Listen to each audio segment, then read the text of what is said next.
And welcome to part 2 of our college football preview on this Separation Saturday.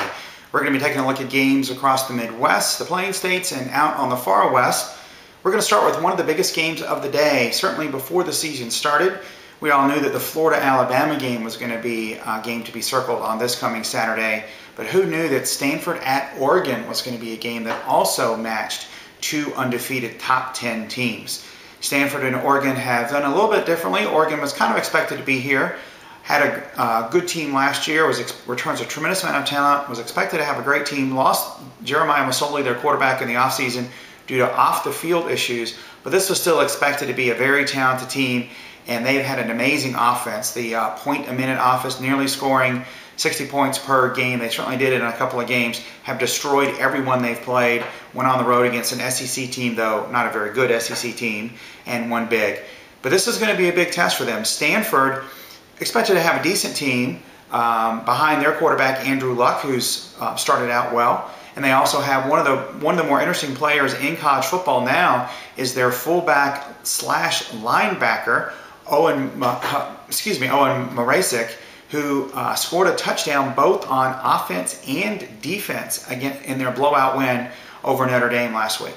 So Stanford's had a bunch of impressive wins. The 35-0 win over UCLA, easily beat Notre Dame, beat Wake Forest by 45. So this Stanford team is a take-no-prisoners kind of mode that comes from their head coach, Jim Harbaugh. Stanford caught Oregon at the perfect time last year. Oregon coming off the huge win over Southern Cal. Completely dominated the Trojans, especially on the ground. A big surprise to everyone.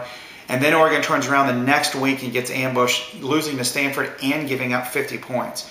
I think Oregon is going to be well prepared. This game is in Autzen Stadium. It's a night game. ESPN Game Day is there. So quite a scene. The crowd will be super fired up for an 8 p.m. Eastern time kickoff. And I do expect Oregon's very hard to beat at Autzen Stadium. Oregon is going to be prepared for this Stanford team, this very good Stanford team. And I think both defenses are good enough to somewhat slow down the other team's offenses. So I think not quite as crazy high scoring as last year, but I still think this is going to be a high scoring game. I'll take Oregon 34-31. Another big game of the day, not quite as big as it has been in past years, is the Texas-Oklahoma, the Red River rivalry taking place in Dallas. A little bit of the shine was taken off of this game when Texas got demolished by UCLA at home last week. UCLA ran all over the Longhorns, while Texas could not mount much of a running game themselves. Oklahoma, meanwhile, has had a pretty good start to the season. They're undefeated. They've played a tougher schedule than a lot of teams. They've played several, at least decent teams, but they've been up and down. They played great at home against Florida State in the first half.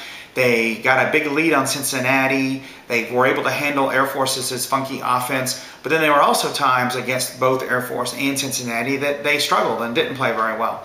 So we'll see what Oklahoma brings to this game. They do have an experienced quarterback. They do have an experienced running back. Texas is again still trying to find themselves, after losing Colt McCoy and their wide receiver Shipley last year. They're trying to get their offense in groove. This is a rivalry game. Almost anything can happen. Last year, Oklahoma, with 5 losses, comes into a game against a Texas team that would play in the national title game, and it was close. Oklahoma still played well and kept up with a Texas team that really was a lot better. I think the tables will be turned this year. Oklahoma's the big favorite. Everybody's bashing Texas for their performance against UCLA last week. Mack Brown has owned the Sooners the last 5 years, 4-1 against Bob Stoops. And I know what you're thinking, another crazy pick, but I say Texas pulls the upset, 21-20 over Oklahoma. This is a 3:30 game, and also a 3:30 game is Michigan State hosting Wisconsin. We have two teams that like to run the ball, very successful at running the ball. Wisconsin averages over 260 yards rushing per game this year. Michigan State over 230. Not a lot of impressive wins so far this season. By far and away, Michigan State's best win is the miraculous overtime win over the Fighting Irish when Michigan State scored on a fake punt. and that's the 1-3 Fighting Irish, by the way. Wisconsin has a 1-point win over Arizona State when the Sun Devils missed an extra point in the middle of the fourth quarter. And then the rest of their schedules are literally just garbage. That they've won big against terrible teams. So it's kind of hard to say how good these teams are.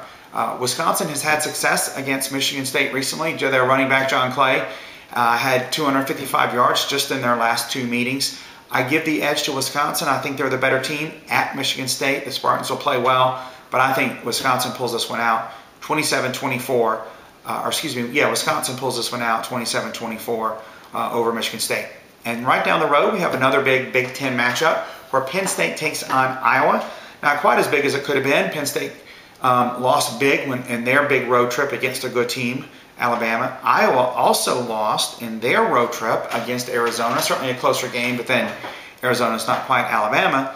Penn State, I think, is going to have the same problem that they ran into before, and that is a true freshman quarterback on the road against a good team, and it's hard to win. Iowa's a very experienced team. They weren't quite able to pull out the win against a good Arizona team on the road. But I think Iowa is a better team than Penn State playing at home. So I like the Hawkeyes 27-17 over the Nittany Lions. That's it for this week. Hope your teams have a good day on Saturday, and we'll see you right here next time.